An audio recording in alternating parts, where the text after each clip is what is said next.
he tenido a bien tratar de no hablar de lo que ustedes saben. Este tema ustedes como líderes sindicales lo manejan a profundidad. Ha tenido el tema de las pensiones, ha tenido muchísimos cambios debido a la interpretación que efectúan la Corte Constitucional en lo que tiene que ver con la Constitución y los jueces contenciosos administrativos, en especial el Consejo de Estado, en lo que tiene que ver con las leyes ordinarias aplicables al caso que nos convoca. Realmente, a partir de la Constitución de 1991, podríamos decir que en cuanto a pensiones tenemos dos etapas. Una primera etapa es desde la expedición de la Constitución del 91 hasta la expedición del acto legislativo número 1 del 2005. Y la segunda etapa empieza con la expedición del acto legislativo número 1 del 2005 hasta nuestros días. ¿Cuáles son las disposiciones normativas aplicables aquí? En lo fundamental, la matriz normativa es el artículo 15 de la Ley 91 de 1989 y el artículo 81 de la Ley 812.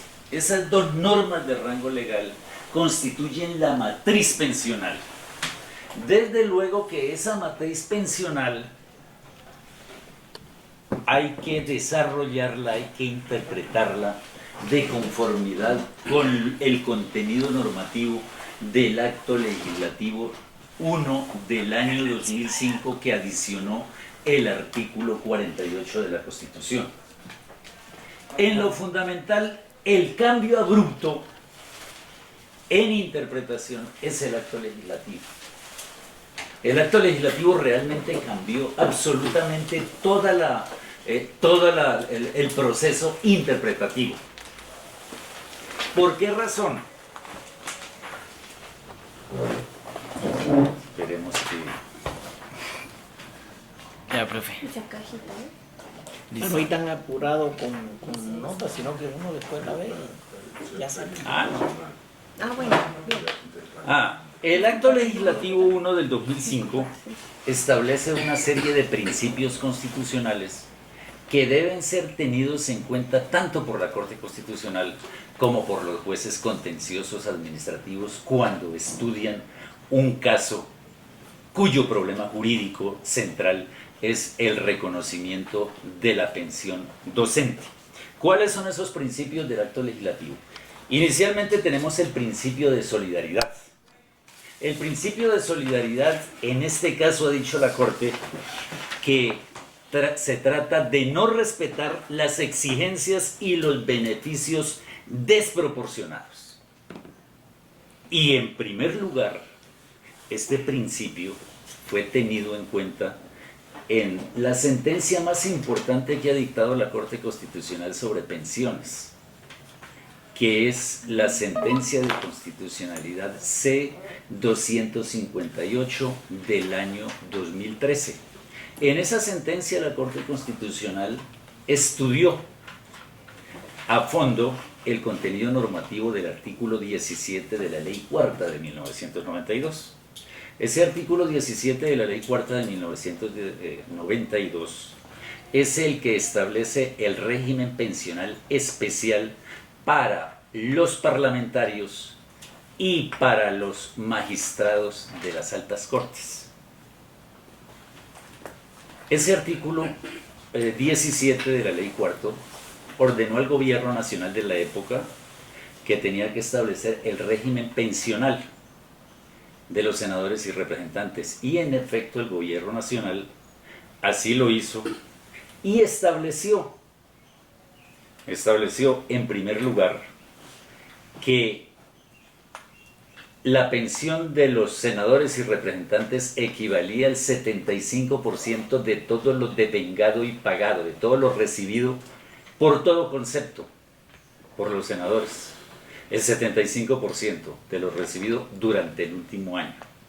También estableció que estas pensiones se debían incrementar de conformidad con el porcentaje de incremento del salario mínimo, totalmente diferente al incremento pensional de las demás pensiones, de las pensiones de los demás servidores públicos. La Corte Constitucional aquí estableció que de conformidad con el principio de solidaridad era inconstitucional que se siguiera reconociendo y pagando o subsidiando las pensiones de los senadores, representantes y de los magistrados de las altas cortes, que eso vulneraba en forma protuberante y grave el principio de solidaridad. Pues bien, esta sentencia, a lo largo del tiempo, desde el año 2013 hasta nuestros días, se ha aplicado absolutamente a todo el mundo. A todo el mundo. ¿Cuáles son las sentencias que ha dictado la Corte Constitucional en este aspecto? En primer lugar, tenemos la sentencia SU 230. La sentencia SU 230, yo las tengo aquí, absolutamente todas. La sentencia SU 230 del año 2015. La SU 427 del año 2016. La sentencia SU 210 del año 2017. La SU 395 del año 2017. La SU 631 del año 2017. Y en el año 2018 dictó la Corte Constitucional 3 sentencias, la SU 023, la SU 068 y la SU 114, también de ese mismo año 2018. En estas sentencias, que son de unificación jurisprudencial, la Corte Constitucional determinó que a todos los funcionarios de las altas cortes, a los senadores, representantes, a los delegados de la Procuraduría, se les aplicaba la regla jurisprudencial creada en la sentencia 258. Pero además, en la sentencia 258 la Corte Constitucional aplicó el principio de correspondencia. Ese principio de correspondencia entre lo cotizado y lo liquidado figuraba como regla legal en la Ley 33 de 1985, pero el constituyente derivado del año 2005 determinó elevarlo a principio constitucional en el acto legislativo. Entonces, dice, el acto legislativo dice el inciso 6, en adelante las pensiones se reconocen y se liquidan teniendo en cuenta el ingreso base de cotización, el cual debe corresponder al ingreso base de liquidación. Lo que significa que solamente se tiene en cuenta en la liquidación de las pensiones los factores salariales sobre los cuales se hicieron los descuentos para la seguridad social, sin que sea admisible constitucional o legalmente incluir nuevos factores salariales. Entonces, tenemos ese principio. También tenemos en el acto legislativo el principio de sostenibilidad financiera para garantizar la viabilidad futuro del sistema pensional, que los recursos no se agoten. Tenemos también el principio de la garantía del pago de la deuda pensional, que ese principio, a pesar de que es un principio constitucional, a nosotros los docentes cada 4 años, cuando el gobierno nacional presente el proyecto de ley del plan de desarrollo, nos toca que lucharlo para que incluyan ese principio ahí en la normatividad legal del plan de desarrollo. Siempre, a pesar de que es constitucional, sin embargo, tenemos que luchar para asegurar los recursos, para que se paguen para que la deuda pensional sea eficaz, sea efectiva y se pague.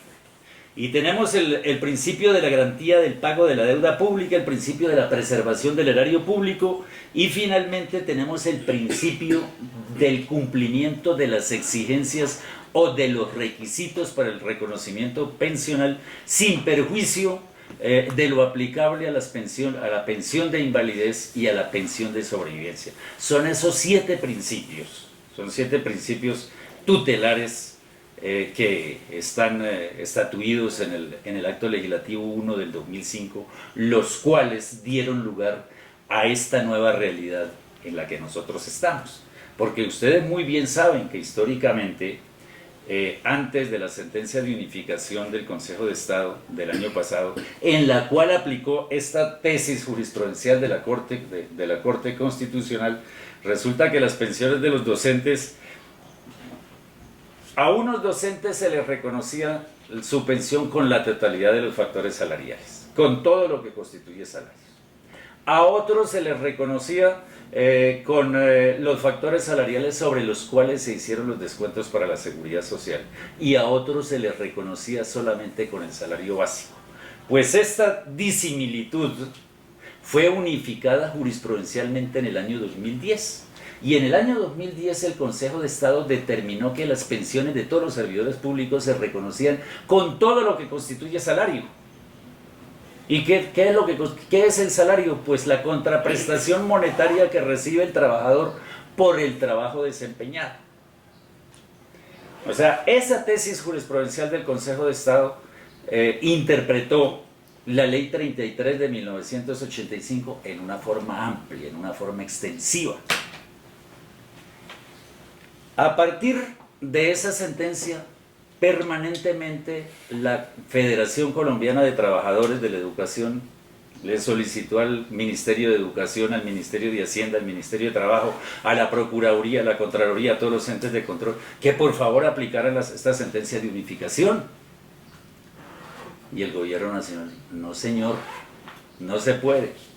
Y un buen día la federación le escribió, le presentó un derecho de petición a la ministra de la época, y ella a los 2 días contestó y dice, no les podemos reconocer la pensión tal como lo dijo el Consejo de Estado, porque fue que esa Ley 33 también la interpretó la Sala Laboral de la Corte Suprema de Justicia, y la interpretación de la Sala Laboral de la Corte Suprema de Justicia no es igual a la del Consejo de Estado, porque aquí la Sala Laboral dijo que el artículo 3º de la Ley 33 era exegético, que solamente se debían reconocer los factores salariales que estaban enlistados en el artículo 3º. Aquí el Consejo de Estado dijo que no, que eso no era, que no era exegético, que aquí se debía interpretar de conformidad con el principio de progresividad, y que la progresividad tenía que ver con el salario,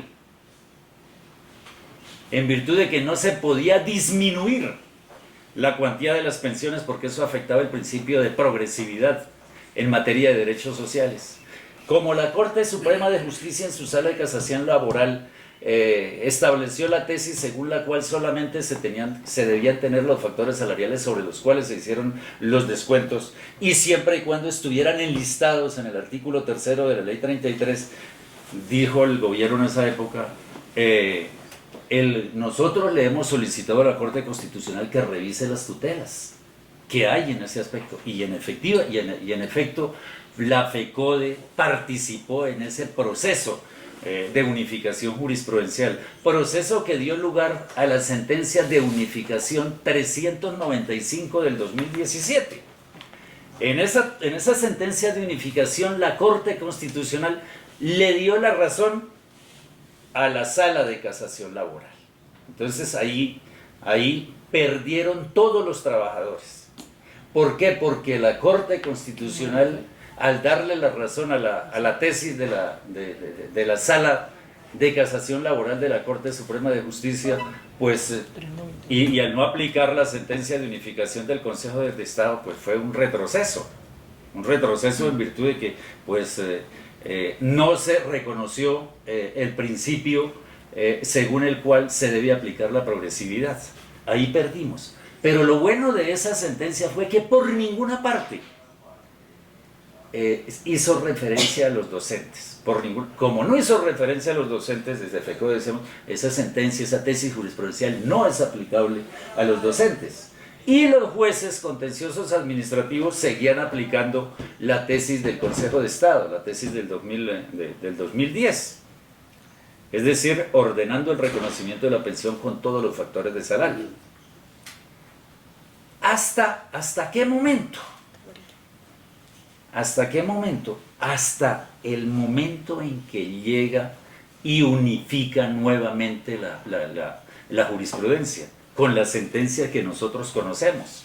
Entonces, en la sentencia que nosotros conocemos, que es la sentencia de unificación jurisprudencial 014 del 25 de abril del 2019, el Consejo de Estado aplicó la tesis de la sentencia C-258 del año 2013 y las tesis de la sentencia de unificación jurisprudencial que enumeramos anteriormente. Y además, la tesis de una tutela que es muy importante, esa tutela de la Corte, que es la tutela 328 del 2018.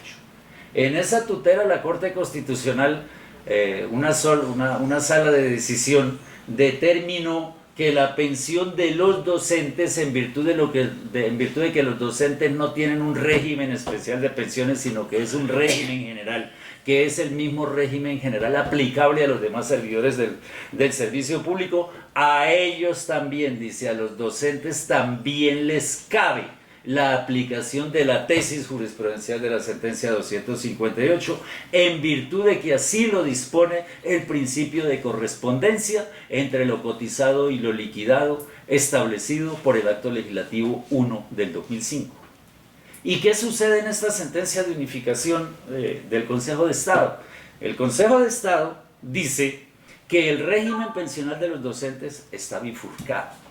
Uno es el régimen pensional de los docentes del situado fiscal y otro el régimen pensional de los docentes del Sistema General de Participaciones. Situado fiscal laboralmente regidos por el decreto 2277 y Sistema General de Participaciones laboralmente regidos por el decreto 1278. En el sector pensional, en el aspecto pensional, situado fiscal regidos por el artículo 15 de la ley 91. Ahora ustedes me dirán, oye, pero es que el artículo 15 de la ley 91 está derogado. El artículo 15 de la ley 91 está derogado tácitamente. Ese está derogado tácitamente, el artículo 15 de la ley 91. ¿Por qué razón? Porque resulta que el artículo 81 de la ley 812 reglamentó en forma integral el sistema pensional de los docentes. Ahora, ustedes no se asusten cuando yo les digo que está derogado en forma tácita. Sí, eso no lo digo yo, eso lo dijo la Corte Constitucional. Dice, está derogado tácitamente, pero con un ingrediente adicional, que su contenido normativo fue subsumido, o sea, fue acogido, fue guardado, fue rescatado por el artículo 81. O sea, el contenido normativo del artículo 15 de la ley 91 está escondidito ahí en el artículo 81 de la ley 812. O sea, nosotros ya, técnicamente no debiéramos nosotros hablar del artículo 15 porque está derogado tácitamente. Pero su contenido normativo está en el artículo 81 de la ley 812, porque allá dice el régimen pensional de los docentes nacionales, nacionalizados y territoriales es el establecido al momento de la expedición y entrada en vigencia de la presente ley. ¿Y cuáles son esas normas? Ya les dije cuando inicié que la columna vertebral del sistema pensional era el artículo 15 de la ley 91 del 89 y el artículo 81 de la ley 812. ¿Sí? Ahora, otro ingrediente adicional. El Acto Legislativo 1 del 2005 nacionalizó, no nacionalizó, sino le dio rango constitucional al régimen pensional de los docentes. ¿Por qué razón? Porque elevó a rango constitucional el artículo 81 de la ley 812. Hace parte de la Constitución, está en forma transitoria, hace parte del parágrafo transitorio 1 del año 2005. Entonces, luego pues pasamos aquí nuevamente a lo que dijo el Consejo de Estado. El Consejo de Estado en esa sentencia dijo, una es la pensión de los docentes del situado fiscal. ¿Cuáles son los docentes del situado fiscal? Los nombrados antes de la expedición y entrada en vigencia de la ley 812. ¿Y cuándo fue firmada esa ley 812? Fue firmada el 26 de junio. Pero resulta que haciendo un estudio más de rigor, esa ley no fue publicada en el diario oficial el 26 de junio, sino el 27. Entonces, de ahí que nosotros cuando hicimos la defensa ya de la prima de servicio en el Consejo de Estado no hablamos nunca del 26 de junio, sino del 27 de junio.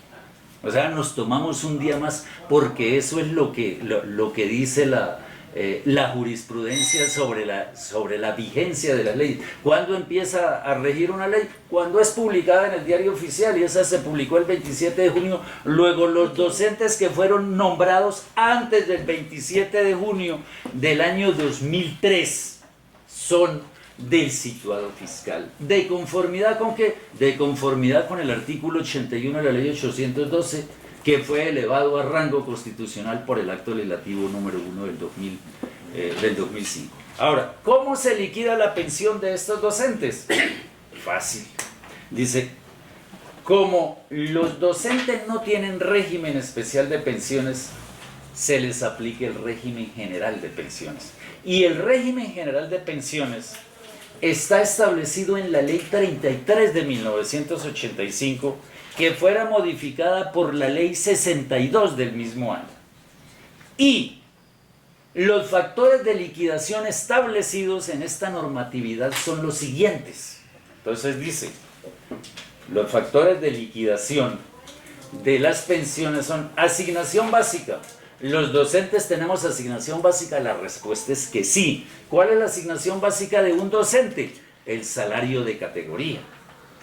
Entonces, la asignación básica se debe tener en cuenta para liquidar la pensión. Gastos de representación. ¿Tenemos los docentes? La respuesta es que no. Luego no aplica. Primas. La prima de antigüedad. ¿Tenemos? No tenemos. La prima técnica, tampoco tenemos. La prima de capacitación, tampoco tenemos. La prima ascensional, tampoco tenemos. O sea, hasta ahora tenemos la asignación básica. Cuarto lugar, dice, trabajo, horas extras. Hay unos docentes que tienen horas extras. Para que se tengan en cuenta deben ser laboradas, para este grupo de docentes tienen que ser laboradas dentro del año de consolidación del derecho.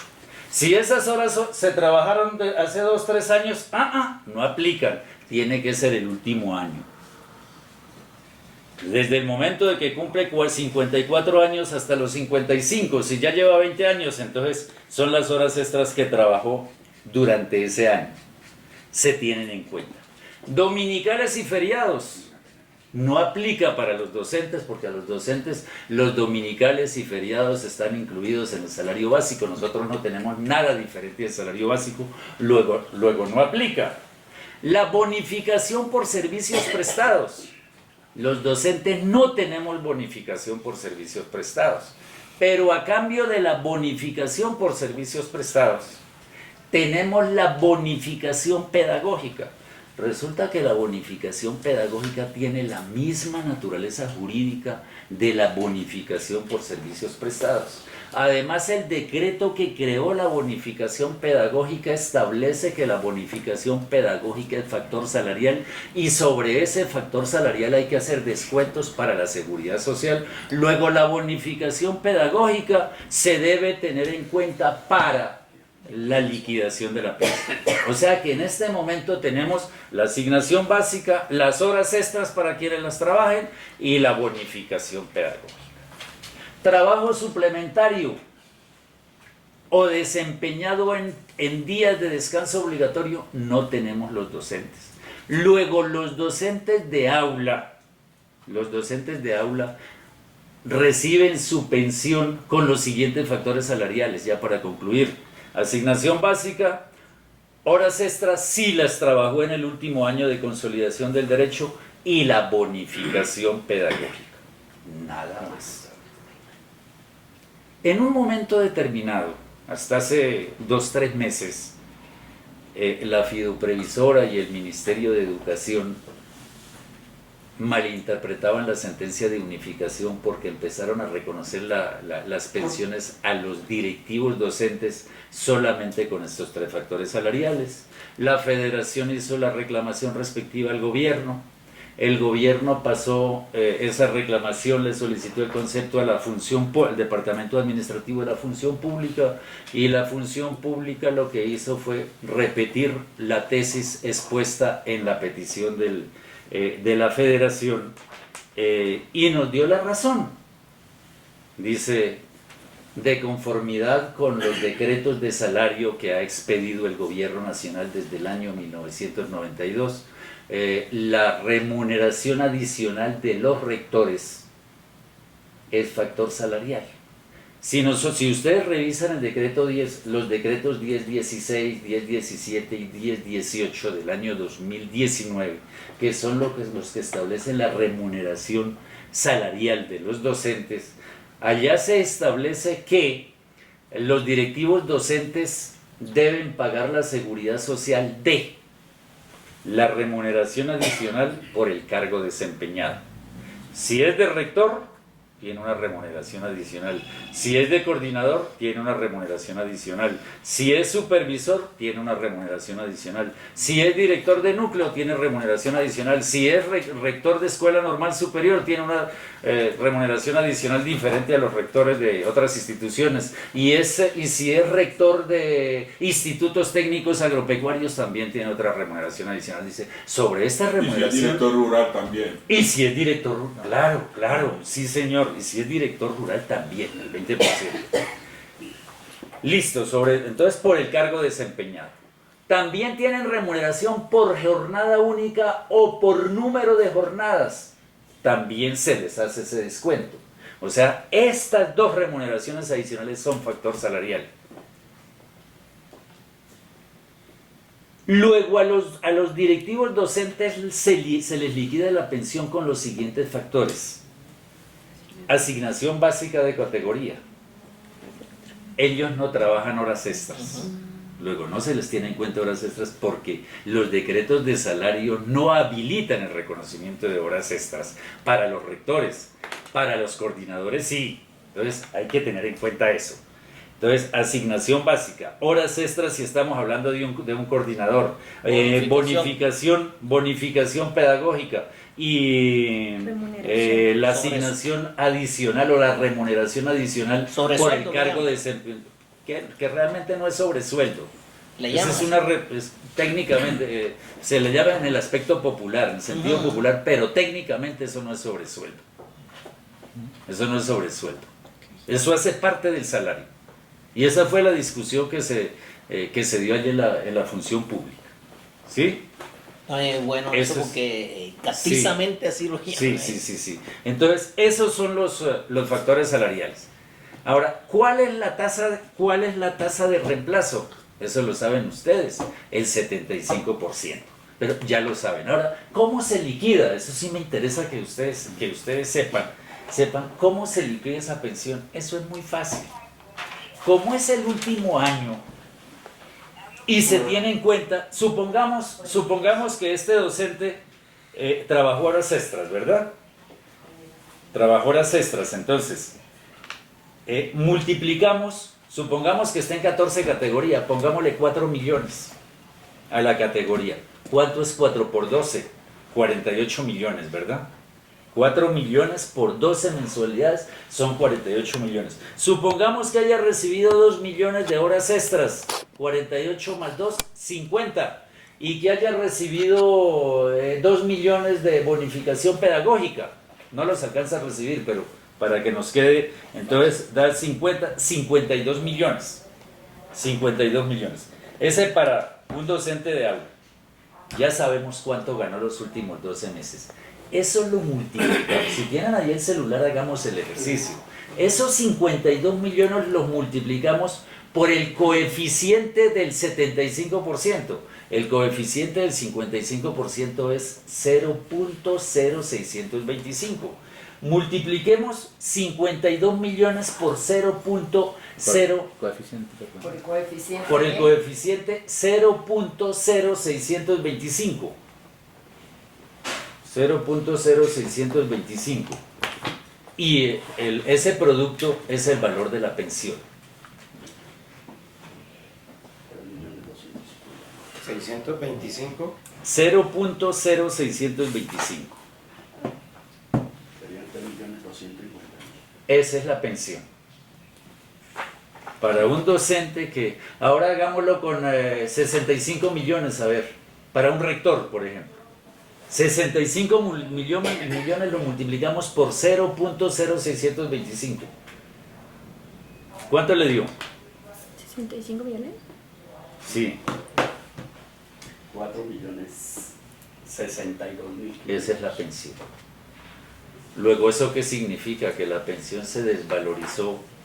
Para unas personas se les desvalorizó como el 30, 35, 40%, para otras el 20%, pues teniendo en cuenta la categoría en la que estaba. Eso fue una verdadera reforma tributaria en contra de los educadores y en contra de todo el mundo, porque esto no solamente es para los educadores, para todo. A las fuerzas militares también les aplican esta misma fórmula, a todo el mundo. A todo el mundo. Listo. Entonces, factores de liquidación. Ahí en la sentencia el Consejo de Estado cometió un error en esa sentencia, porque el Consejo de Estado dice que a los docentes del situado fiscal se les deben tener en cuenta los factores que están en la ley 62, y resulta que la ley 33 y 62 en ese aspecto cambió. ¿Por qué razón? Porque el artículo 81 de la ley 812 modificó el sistema de aportes de los docentes. Antes estábamos con ley 91, ¿sí? En el artículo 81 de la ley 812, después de la negociación que hubo, porque FECODE participó ahí se cambió el sistema de cotización, que es diferente al sistema pensional. Eso está en la sentencia 369 del año 2004. La Corte Constitucional analizó en el fundamento 6 en forma rigurosa cuál era la diferencia entre el sistema de cotización y el sistema pensional, y dice: a los docentes no se les ha cambiado el sistema pensional, lo que se les cambió fue el régimen de cotización, porque ahora están con ley 100. ¿De acuerdo? Es eso. Entonces, allá el Consejo de Estado, en lugar de decir que estábamos en cuanto a cotización por el artículo 81, dice ley 62, se les pasó. Bueno, ahora para los docentes del 1278, Sistema General de Participaciones, ellos están en ley 100. Ley 100 del 1993 y Ley 797 del año 2003. Sistema General de Pensiones, salvo la edad, que será de 57 años. ¿Qué factores salariales se tienen en cuenta para el reconocimiento de esta pensión? Los factores enlistados en el artículo 11, en el decreto 1158 de 1994. Pero, ahora, porque es bueno aclarar esto. Si ustedes comparan la ley 62 del 85 y el decreto 1158 del 94, son los mismos factores salariales. No cambia absolutamente. Lo único que cambia es aquí, dice siempre y cuando, por ejemplo, habla prima técnica, prima ascensional, dice siempre y cuando sea factor salarial. Aquí no lo dice. Aquí dice siempre y cuando sea factor salarial. Pero los demás factores son igualitos. ¿Cuáles? Asignación básica se les reconoce aquí. Horas extras se les reconoce aquí. ¿Cuál es la diferencia? Que esas horas extras deben ser, para que signifique dinero, deben ser trabajadas durante los 10 últimos años.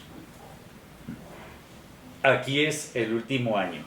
Aquí son los 10 últimos años. ¿De acuerdo?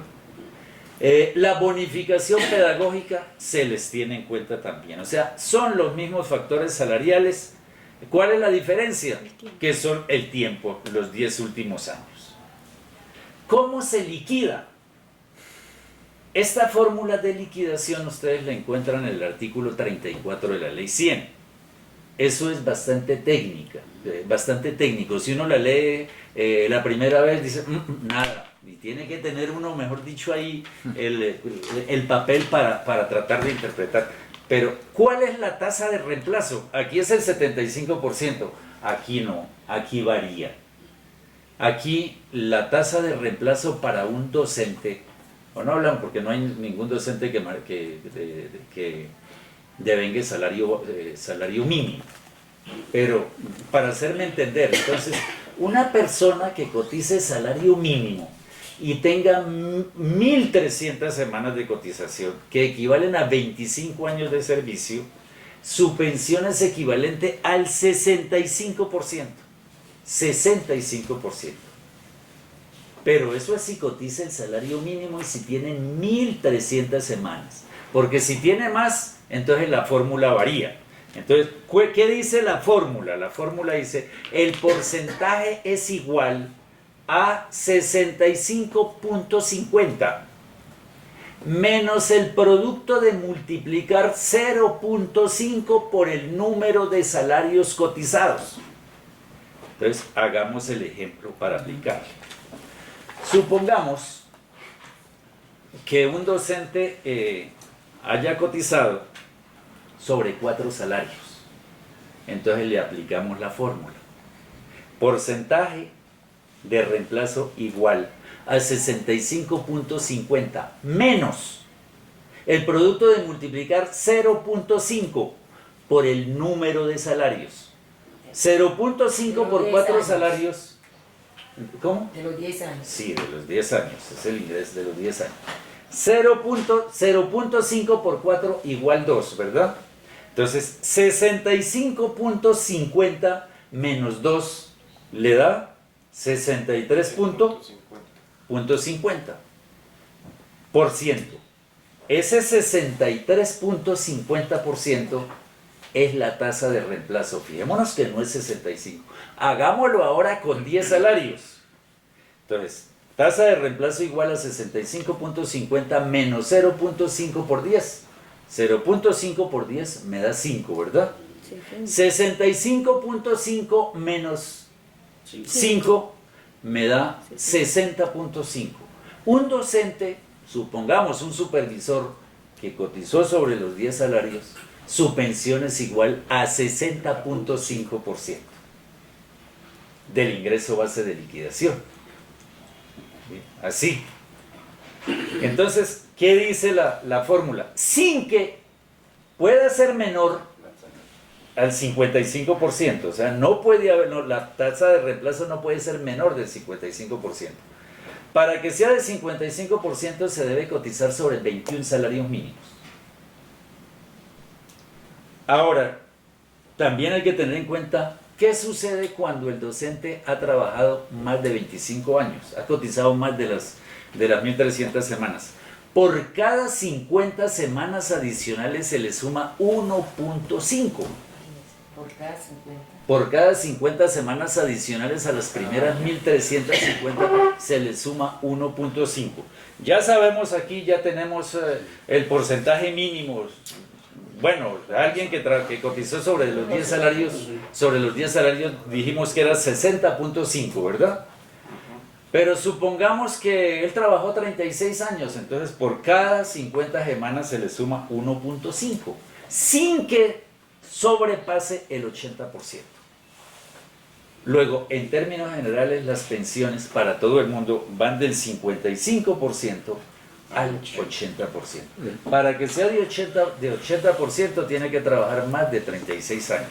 El 2% después de 800 semanas en adelante. No, eso es para las pensiones de invalidez. Estamos hablando nosotros aquí de la pensión de jubilación o de vejez. Ahora, toda esta tesis jurisprudencial del ingreso base de liquidación es aplicable a todas las pensiones. A todas las pensiones. Por ejemplo, para la pensión de invalidez también se aplica lo mismo.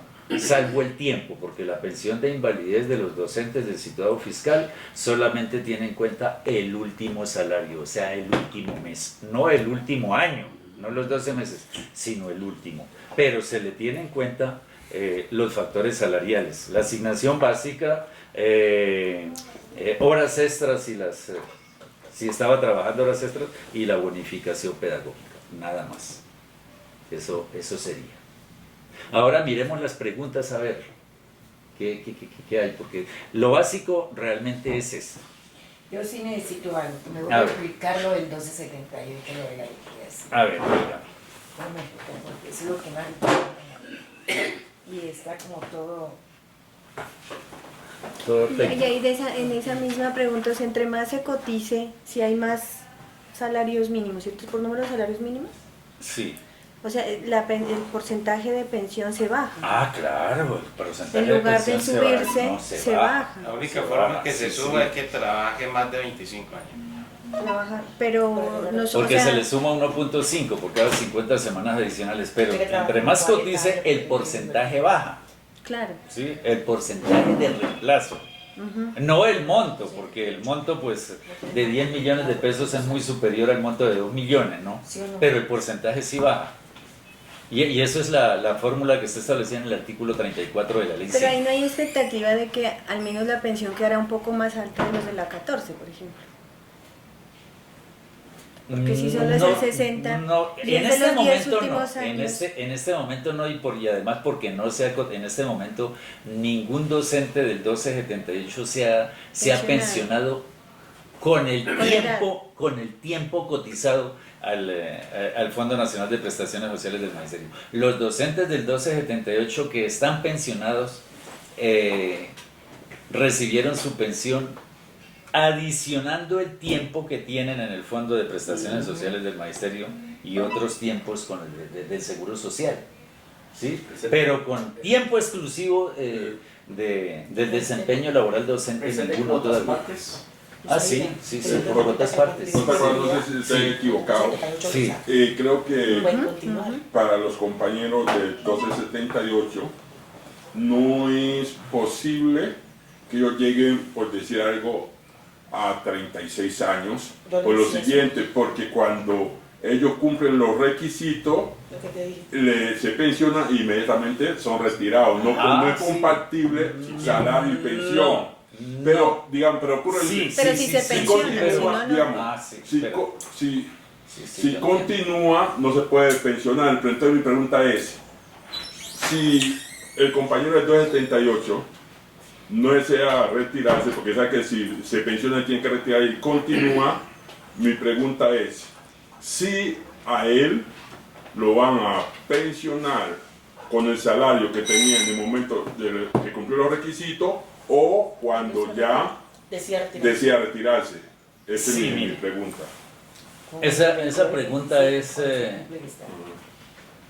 Esa pregunta es muy pertinente. ¿Por qué razón? Es que en pensiones hay dos figuras jurídicas. En pensiones hay dos figuras jurídicas. ¿Cuáles son? La figura jurídica del reconocimiento y la figura jurídica del disfrute. El estatus que decimos nosotros. Sí, la figura... No, yo puedo tener el estatus, pero no me han reconocido la pensión. Ah. Es diferente. Yo conozco docentes que cumplieron el estatus hace 5 o 6 años y no han reclamado pensión. Por ejemplo, los que trabajan por allá bien en los municipios de Boyacá que empiezan por P menos Paipa, por Pisba, Pauna y por Pisba y Pauna. Pisba y Paya. Y Paya. Eso sí, y no lo han reclamado. Entonces, la figura jurídica del reconocimiento y la figura jurídica del disfrute. ¿Cuándo se consolida, se da la figura jurídica del reconocimiento? Cuando hay una resolución, un acto administrativo que dice reconócesele la pensión a fulanito y tal. Me están reconociendo la pensión. Pero el hecho de que me reconozca la pensión no significa que ya la voy a disfrutar. No, porque esa es otra figura jurídica. La otra es la figura del disfrute, amigo. La figura del disfrute es cuando me la pagan. ¿Sí? Entonces, para los docentes del 2277, la figura del reconocimiento y del disfrute se juntan, van por un mismo camino, se encuentran en el mismo momento en que se dicta el reconocimiento, porque le empiezan a pagar. En cambio, para los docentes del 1278 no. A los docentes del 1278 les reconocen la pensión, pero no la empiezan a disfrutar. ¿Cuándo la empieza a disfrutar? ¿Cuándo la empieza a disfrutar el docente? Cuando, ahora, él debe tomar la determinación, él no está obligado a renunciar, ¿no? Esa es una determinación de acuerdo a su voluntad, a su autonomía de la voluntad.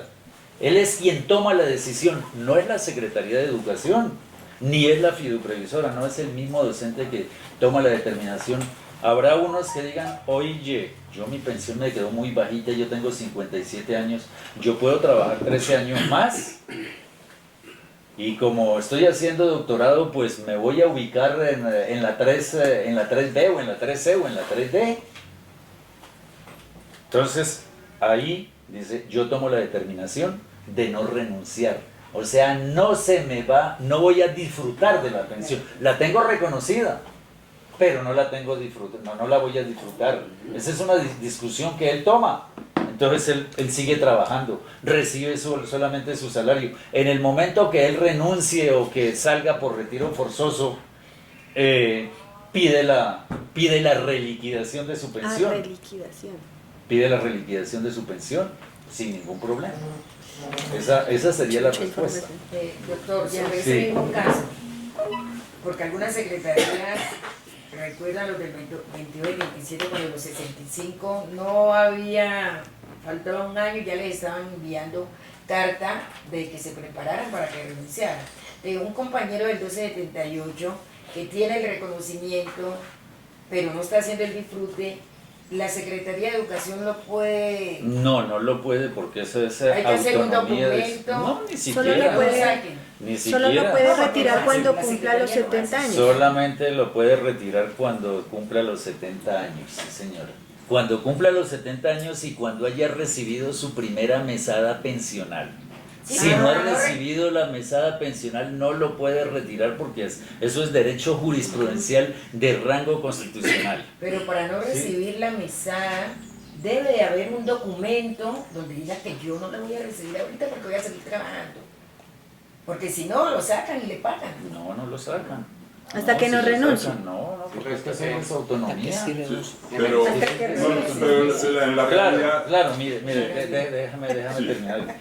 Yo comprendo en este momento lo que dice aquí la profesora Isabel, y es por lo siguiente, es porque hay entidades territoriales cuyos funcionarios son arbitrarios. Claro. Entonces, para evitar esa arbitrariedad, dice, es mejor pasarles la carta y decirles, oye, yo no voy a disfrutar de mi pensión todavía, no quiero disfrutar de mi pensión, quiero seguir trabajando.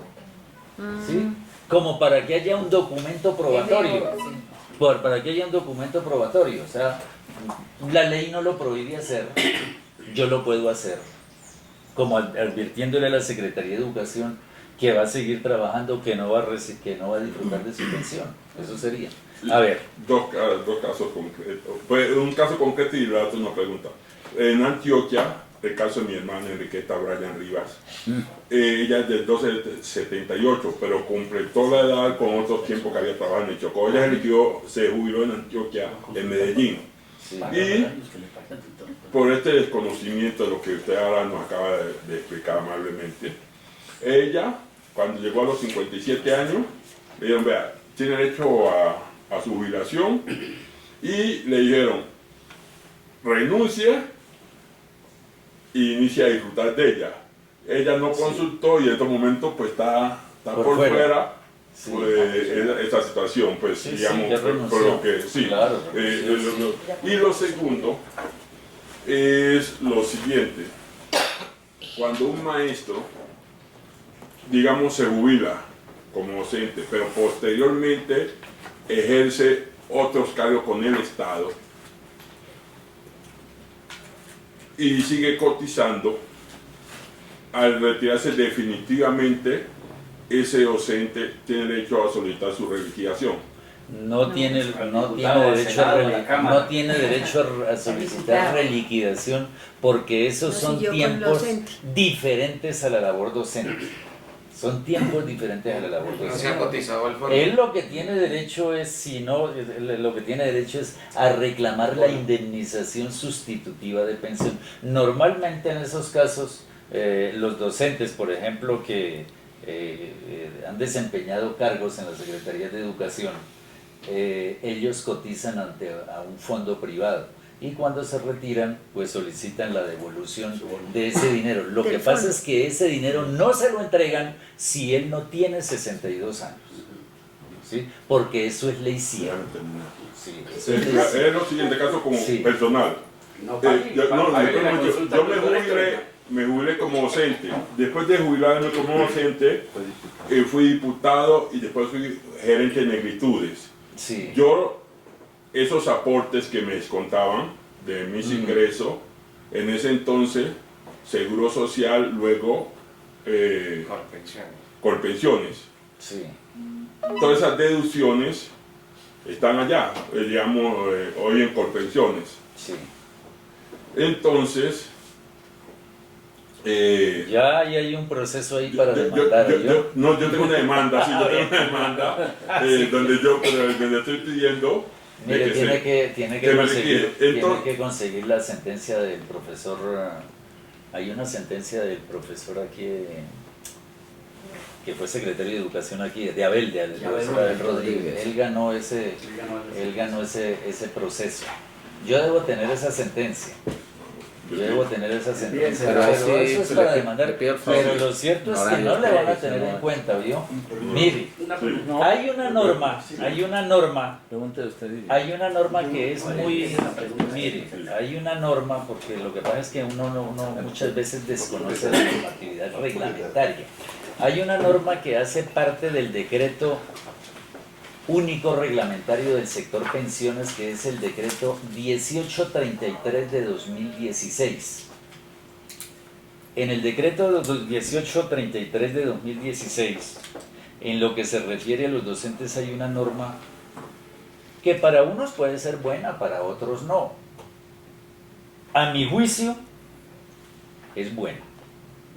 A mi juicio es bueno. Lo que pasa es que hay que saberla, hay que saberla engarzar en la situación fáctica. ¿Qué dice esa norma? Que los docentes que cotizan al Fondo Nacional de Prestaciones Sociales, si tienen ingresos por una vinculación en el sector privado, pueden cotizar, dice, pueden cotizar o bien al Fondo Nacional de Prestaciones Sociales del Magisterio, o bien a otra entidad previsional, firmando, llenando un formulario. Dice, en cuyo caso le deben tener en cuenta la normatividad aplicable a dicho fondo. Si yo, Héctor Sánchez, estoy cotizando, soy profesor, cotizo al fondo, pero resulta que trabajo también en un colegio particular y allá me pagan un dinero, entonces yo puedo tomar la determinación de meter esa cotización también al fondo, o de meter esta cotización aquí a Colpensiones o a un fondo privado y traerme la cotización del FOMAC, del fondo, también a ese fondo privado. Ahí le sumarían dobles semanas porque cotizan un lado, cotizan otro al mismo Pues tiempo. claro, porque eso Pero es eso- lo que dice el Héctor, decreto pero eso no le 1833. da cuotas, partes. No le da cuotas partes porque está cotizando. Son Es que cuotas está partes. cotizando a un solo fondo. Está cotizando. Aquí, por ejemplo, si yo trabajo en un colegio privado y traigo esa plata aquí al fondo, eso lo que me incrementa es la cotización. Aquí ya no estoy cotizando sobre mi categoría, sobre mi 14 categoría, sino estoy cotizando sobre esa categoría, más el dinero que me pagan del sector privado, en el sector privado. Ese es el decreto 1833. De una vez ahí en ese Sí. mismo tema, un docente que haya cotizado del sector privado, ¿sí? Y pues trabajó un tiempo en el sector público, esas semanas de cotización del sector privado, sumando las dos, las tienen en cuenta del sector privado. Sí, claro, ¿Sí? claro, las cotizaciones según la ley 100 no se pierden.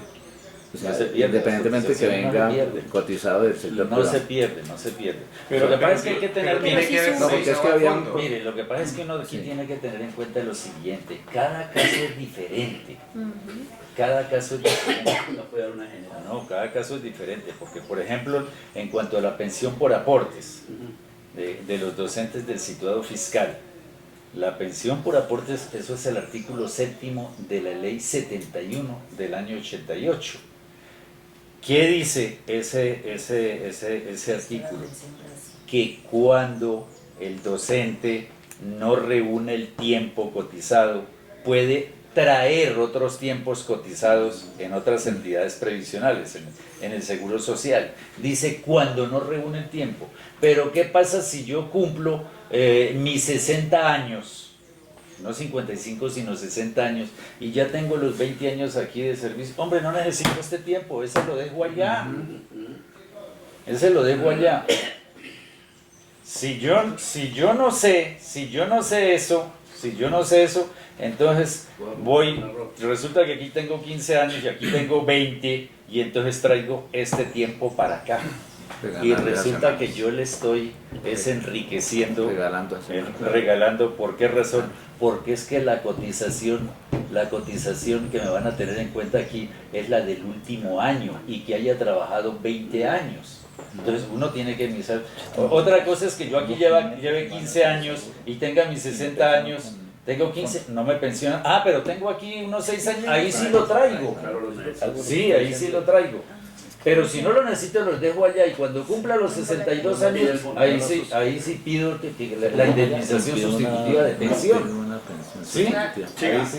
Una Ahí liquidación sí, ya. sabe. Y el cuadro muestra Ustedes decían que los del 1278 Sí, te veía como más. debían solamente haber cotizado Colpensiones, que si era en otro fondo privado no les sirve. No, la Corte Constitucional, es que ese es de puro derecho jurisprudencial. La Corte Constitucional ha dicho que todos los tiempos regularmente cotizados son válidos para el reconocimiento de las pensiones. Son válidos. Lo que pasa es que, mire, en este momento, desde hace unos 8 años, el fondo previsional más vulneratorio de derechos se llama fiduprevisor. Llama FOMA. Antes no es la fiduprevisora, porque es que el FOMAG es una cuenta, Quien administra esa cuenta es la fiduprevisora, ¿sí? Es la fiduprevisora, es eso. Sí, Romo y es eso. ¿Y por qué es Romo y vulnerable? después